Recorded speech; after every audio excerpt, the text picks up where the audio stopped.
Shut up and sit down.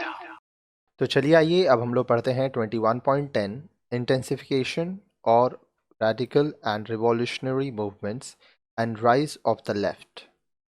मौलिकतावादी और क्रांतिकारी आंदोलनों में वृद्धि और वामपंथियों का उद्भव। The years between 1930 and 1934 was also marked by an unprecedented explosion of acts of revolutionary terrorism with its focus in Bengal and Punjab.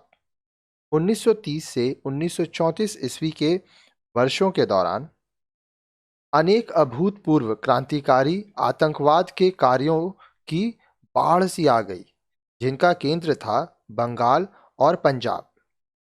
A total of 92 incidents were reported in 1931 itself that included 9 murders. अब देखिए, सन 1931 में कुल 92 घटनाओं की report मिली, जिनमें से 9 घटनाएं हत्याओं की थी। Exemplary among them was the Chittagong Armory raid. उनमें से उल्लेखनीय घटना थी चटगांव के शस्त्रागार पर धावा। In Chittagong, a group of revolutionaries under Surya Sen captured the local armory, issued an independence proclamation in the name of Indian Republican Army, and put up a brave fight with the British in the hills of the countryside for several days. The number of terrorist cases kept rising in spite of severe repressions by the colonial administration.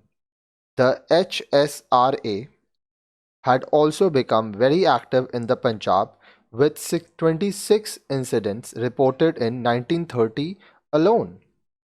अब देखिए, चटगांव में सूर्य सेन के नेतृत्व में क्रांतिकारियों की एक समूह ने स्थानीय शस्त्रागार पर कब्जा कर लिया और इंडियन रिपब्लिकन आर्मी के नाम पर स्वतंत्रता की घोषणा कर दी और गांव के पहाड़ियों में कई दिनों तक ब्रिटिशों के साथ बहादुरी से युद्ध किया। औपनिवेशिक प्रशासन द्वारा क्रूरता से दमन के बावजूद क्रांतिकारी घटनाओं की संख्या में बढ़ोतरी होती गई।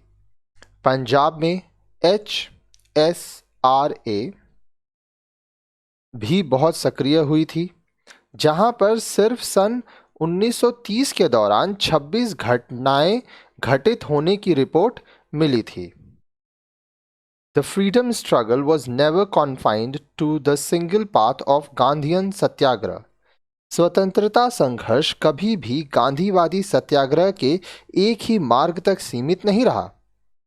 It contained the very violent and extremist revolutionary movement.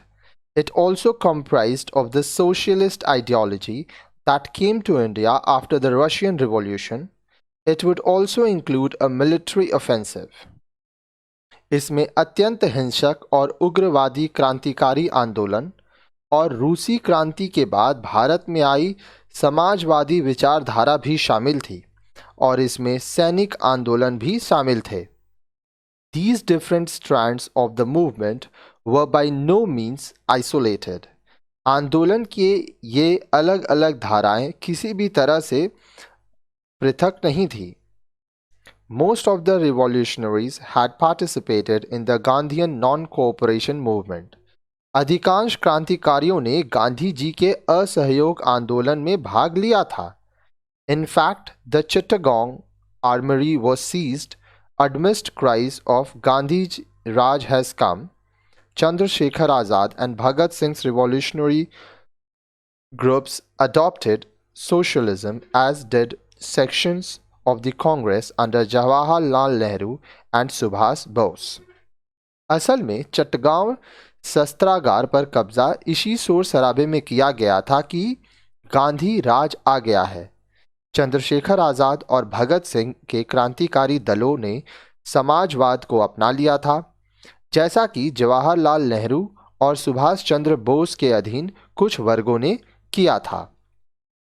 Socialism combined the freedom struggle with a clear-cut agenda of social equality through organized mass movement that helped to mobilize the working class.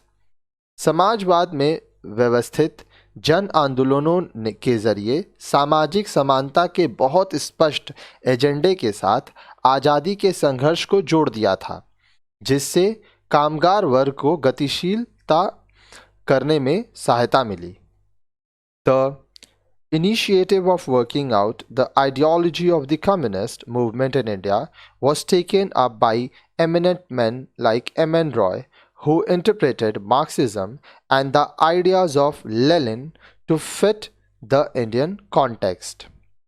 अब देखिए, M.N. Roy जैसे प्रमुख लोगों ने भारत में communist आंदोलन के सिद्धांत की शुरुआत करने की रूपरेखा बनाई, जिसने भारतीय संदर्भ में मार्क्सवाद और लेनिन के विचारों के उचित समायोजन की व्याख्या की.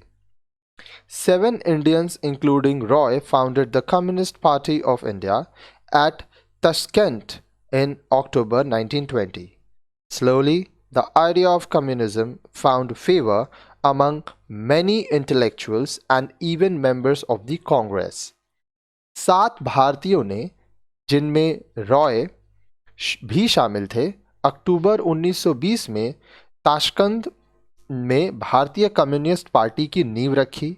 धीरे धीरे अनेक भारतीय बुद्धिजीवियों के बीच और यहाँ तक कि कांग्रेस के सदस्यों में भी साम्यवाद के सिद्धांत को समर्थन मिलने लगा.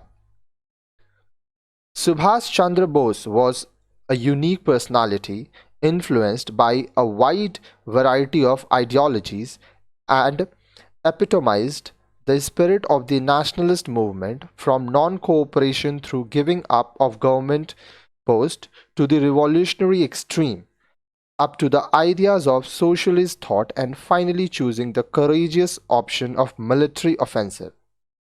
Bose straddled all these different strategies and proved that there was in essence no basic conflict between the different visions of freedom at work within the nationalist movement. आगे देखिए, बोल रहा है, सुभाष चंद्र बोस एक अद्वितीय व्यक्तित्व के धनी थे और अनेक विचारधाराओं सिद्धांतों से प्रभावित थे. सरकारी पदों को छोड़कर असहयोग आंदोलन से लेकर क्रांतिकारियों के अतिवाद तक समाजवादी विचारों की भावना को समर्थन देने के साथ साथ अंत में सैनिक आक्रमण करने के साहसिक कदम का चुनाव करके वे राष्ट्रवादी आंदोलन की भावना का प्रतीक बनकर उभरे. बोस ने इन सभी विभिन्न युद्ध नीतियों को लक्ष्य बनाकर यह प्रमाणित कर दिया कि राष्ट्रवादी आंदोलनों के बीच स्वतंत्रता प्राप्ति की विभिन्न कल्पनाओं के अतिरिक्त और कोई मौलिक नहीं था.